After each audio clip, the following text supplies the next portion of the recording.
365 நாள் கடந்த ஆண்டு பிப்ரவரி மாதம் 19ஆம் தேதி மாண்புமிகு ஒப்பாரும் மிக்காரும் இல்லா எங்கள் உயிரினும் மேலான அன்பு தலைவர் தளபதி அவருடைய பிறந்தநாளை மனிதநேய திருநாளாக ஆண்டுதோறும் கொண்டாடி வருகின்றோம்.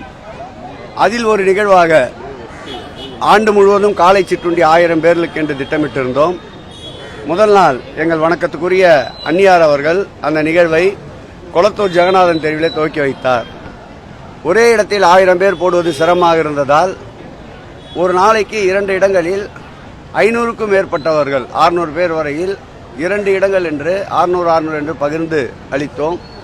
அந்த வகையிலே இந்த ஓராண்டு நிறைவு செய்கின்ற பொழுது அன்னியாரை அழைத்தது போலவே இந்த ஓராண்டு நிறைவு நிகழ்ச்சிக்கும் அன்னியாரை அழைக்க வேண்டும் என்று எங்கள் கழகத்துடைய மாவட்ட நிர்வாகிகள், சட்டப்பேரவை உறுப்பினர்கள், மேயர் உட்பட மாநகராட்சி மாமன்ற உறுப்பினர் உட்பட அனைவருடைய விருப்பத்திற்கேற்ப இன்றைக்கு அவர்களை அழைத்து அதோடு மட்டுமல்லாமல் உணவளிப்பதோடு நின்றுவிடாமல் இந்த நிகழ்வுக்காக காலையிலே எழுந்து 7-7:30 மணிக்குள்ளாக இந்த சிற்றுண்டியை வழங்குவதற்கு கடுமையான முயற்சிகள், கடுமையான பணிகளை மேற்கொண்ட அனைவருக்கும் பாராட்டு தெரிவிக்கின்ற வகையில் அன்னியார் அவர்கள் திருக்கரங்களாலேயே இன்றைக்கு பரிசு பொருட்களை வழங்கியிருக்கின்றோம். பெரும் மகிழ்ச்சி. கோடி கோடியாக கொட்டி கொடுத்தாலும் இந்த மகிழ்ச்சி கிடைக்காது. உள்ள கிளர்ச்சி, உற்சாகம், பெருத்த மகிழ்ச்சி, எண்ணமெல்லாம் நெஞ்சமெல்லாம் உள்ளமெல்லாம் மகிழ்ச்சி மகிழ்ச்சி மகிழ்ச்சி. அமுதகரங்கள் மகிழ்ச்சி. வடசென்னை வளர்ச்சி திட்டம் நம்ம நிறைய செயல்படுத்திக்கிட்டு இருக்கோம். ஆனா நேற்று பெரம்பூர்ல ஒரு செயல் வீரர்கள் கூட்டம் போட்டு வடசென்னை வளர்ச்சி திட்டம் எதுவுமே இல்லை, அன்றாட பசியில இருக்காங்க மக்கள், வறுமையில வாடுறாங்கலாம் பேசியிருக்காங்க. இதை நீங்க எப்படி பாக்குறீங்க? தூங்குபவர்களை எழுப்பலாம், தூங்குவது போல் நடிப்பவர்களை எழுப்ப முடியாது. வடசென்னையில விஜய் போட்டியிடுவதற்கான வாய்ப்புகள் அதிகமா இருக்கு.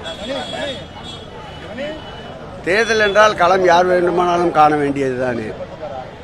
தேர்தல் ஆணையம் ஏற்றுக்கொள்ளுகின்ற பட்சத்தில் மனுவை யார் வேண்டுமானாலும் தேர்தலில் நிற்கலாம். எடப்பாடி பழனிசாமி பங்கேற்கக்கூடிய அனைத்து பொதுக்கூட்டங்கள்லையும் முதலமைச்சர் அவர்களை சமூக விரோதிங்கிறாரு, இன விரோதிங்கிறாரு, மக்கள் விரோதிங்கிறாரு. இது எதை காட்டுகிறது என்றால், எவன் ஒருவன் எதிர்த்து களத்திலே நிற்கின்றாரோ அவன் தன்னுடைய முழுமையான தோல்வியை உணர்ந்தால் எதிரியின் மீது வசை மாறி பொழியதான் செய்வான், புகழமாட்டான். நானும் அவன் என்று சொல்வதற்கு காரணம் அவர் கூட்டிலேயே தான் பதில் சொல்லுகிறேன். ஆகவே வெறிபிடித்து போய், பதவி வெறிபிடித்து போய் அடுத்த முறை சட்டமன்ற உறுப்பினர் கூட நாம் உள்ளே நுழைவோமோ என்ற சந்தேகத்தின் பெயரில் இருக்கின்ற அந்த கட்சியின் தலைவர், நீங்கள் குறிப்பிட்ட அந்த நபர் இப்படி கொலைப்பது தெருவோரத்திலே நின்று குலைக்கின்ற ஒரு பிராணிக்கு சமம் என்று கருதுகிறேன்.